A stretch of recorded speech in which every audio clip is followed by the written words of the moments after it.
Yo, what is going on today, YouTube? Hope you guys are doing fantastic. We've got a very, very small patch notes. It's like 4 changes.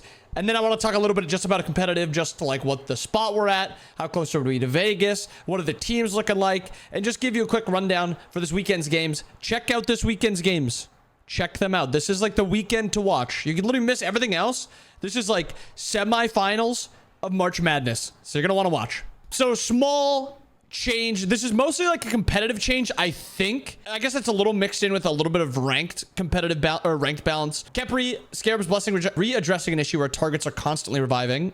I've never seen that, but that's busted. But the things we care about, God balance. Okay. Jingwei. Okay. Jingwei 1 damage is a little high, but the biggest issue with Jingwei's 1 is that it does 100% of damage even if you walk in after. That's not bad against gods, but it's OP against minions because you just drop it, the minions walk through, and you just one-shot the entire wave. And you are just super safe and you farm super easily, and then you scale into this late-game hyper carry. So I guess that maybe they just don't know how to do that yet, or they just don't want to put the resources into reducing the damage to minions, but reducing Gust's damage by 10 doesn't really change anything with Jingwei. The only thing that I think stops Jingwei from being the #1 ADC is if Izanami is deemed to be stronger, which I think she's actually really close. Sobek nerf. Increase the cooldown from 14 seconds at all ranks to 16 down to 14. Pretty insane nerf when Sobek started at 12-second cooldown like 2 weeks ago when he was added in. Now it's up to 16 seconds at level 1. I actually think you'll max this second now.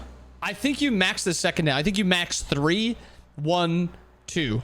And then ult whenever you can. I think that makes the most sense because a 16-second dash is a little insane, but being able to reduce it down, I think there's value in putting points into it over the little bit of damage in the 2. Because you don't play Sobek for the damage. For support, for solo lane, maybe you still put points into the 2 because that's your most damage. But for Sobek support, I'm pretty sure you max that second. Zeus nerf to Chain Lightning. Yeah, a lot of pros are complaining about how much damage Chain Lightning is doing. They're hitting the damage, not the chain actual, how many it does. Down 10 at every rank and down 10% scaling. So this can hit like 7 times also. It is actually a huge nerf. That's like a 70% nerf. That is a big, big nerf. Because a lot of your damage comes from Chain Lightning.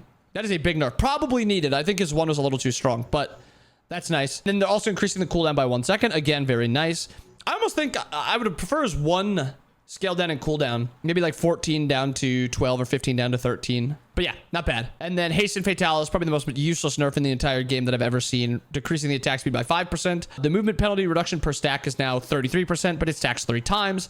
So you get Fatalis after the 3rd auto instead of the 2nd auto. Really, the only nerf that this does is that first auto, as you start to ramp, matters a lot more now.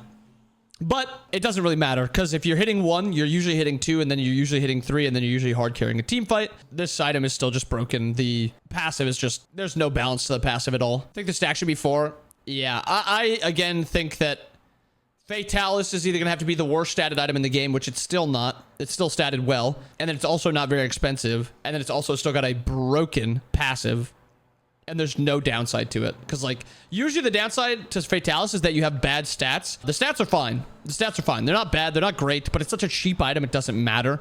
I think they need to make this into an active. Or the downside is Hawk had a really good idea in the Balance Discord saying that you lose protections. So you're slippery, but if you get caught, you'll die quicker. Which I actually think is a really good idea. It's the same thing as Necronomicon, where you do a lot more damage, but if you do get caught, you are just going to die. It's a good start.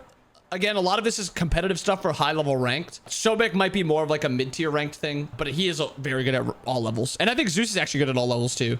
Jingwei, and I guess it's just Jingwei is really the only kind of competitive nerf because she just doesn't get played enough. But yeah, overall, patch. Don't think it means a ton for competitive. I think Jingwei, Sobek, and Zeus are all still going to be fine. I think we'll still see Fatalis in a lot of games. But yeah. So first starting with NA, so far, Cowabunga, Food Drive for Globe, Team Name But with 5 M's, and Scrumptious are your top 4. None of them have lost yet. The bottom part of the bracket, I guess one of the somewhat surprising thing is Borscht not being top 4. There's probably like 5 really good teams in NA, and Borscht lost 2-1 to Scrumptious. As you see, most of these teams aren't dropping anything.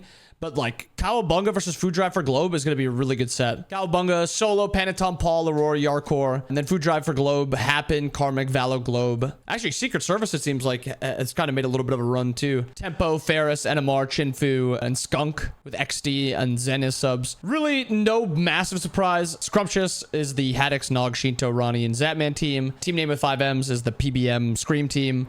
No surprises really with those ones. The other teams that are left are Borscht, Name and Progress, Kitty Party, and Mr. Play-by-Play. Actually, that means Secret Service got eliminated. Yes, they lost to Name and Progress, which is Arc Atlas, Party Person Kaiden, the Grand Penguin Conquistador, and Hostile Puppy. Oh, congrats to them. I didn't even see that. And then Kitty Party and Mr. Play-by-Play. Kitty Party is the Donut Doug Delney team.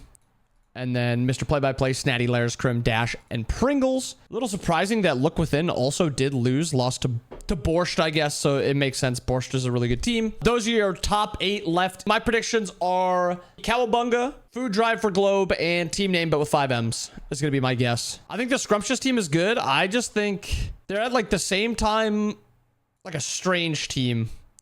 I don't know. I haven't loved Nog in the jungle. He's been fine. And Zap's been fine. But those two have not impressed me much. Shito's still great. Ronnie's still great. I think Haddix has been good too. Those are my 3. I think this Globe team, they're always just surprising. And then the other one, EMEA playoffs, which is Europe. Team Risk, Scorps, Bills Goons, and Mockingbird. Massive upset on the EU side of things last week. Giovanni Giorgio lost to Bills Goons, which is Clino, April, the other another Duster, and Krakito. April, other another Clino. They played Danza Jungle, Alma Mid. And they beat Giovanni Giorgio, which is, to me, was like far and away the second best team. Like they're far and away second, meaning they're not close to first either, and they're not close to third. But they lost, which was very surprising. And then Scorps, Mockingbird, no surprise there. Mockingbird, Duduin, Herox, Hawk, Calvin, and Spud, very good team. And then Scorps is also another really good team. Kana, Rapio, Gunter, Preds, and Davey. On the bottom side of the bracket, though, Titans Reloaded and Giovanni Giorgio. Giovanni Giorgio, obviously we know that one. Titans Reloaded, a little bit of an upset. Lessimix, Dark, ACD, Baki, and Ragna. They beat out DDK. And this was after DDK beat Tythonic, and Tythonic has been eliminated by Smoke Break. Tythonic was a pretty solid team. 6 seed with Nil, Ice, Emil, Raffer, and Emmanuel. And then Yodi Gang and Smoke Break are your last 2 teams. Yodi Gang, Seagull, French Emperor, Renegon, Ollie, and Merca. So far, Seagull's Raw. Man after my own heart. I love it. He's been impressing me a lot. French Emperor's been pretty good. Renegon's been fine. Merca's been fine. Ollie's kind of been my worry for this team. He kind of runs it. Maybe they need that, but he definitely runs it a little bit. And then lastly, Smoke Break is Benko, which is Deathwalker, Johnny, Sap 7, Silence, and Ekrom. This team is like surprisingly low. I thought they would be a much more competitive team, like towards the top 5. But they are sitting at number 8, but they are still in the top 8. And we get to see them versus Yodi, Titans, and Giovanni Giorgio. But yeah, so make sure you guys watch this. But yeah, I hope you guys enjoyed the video. I hope you guys have all our today. I'll see you guys again next time. Peace.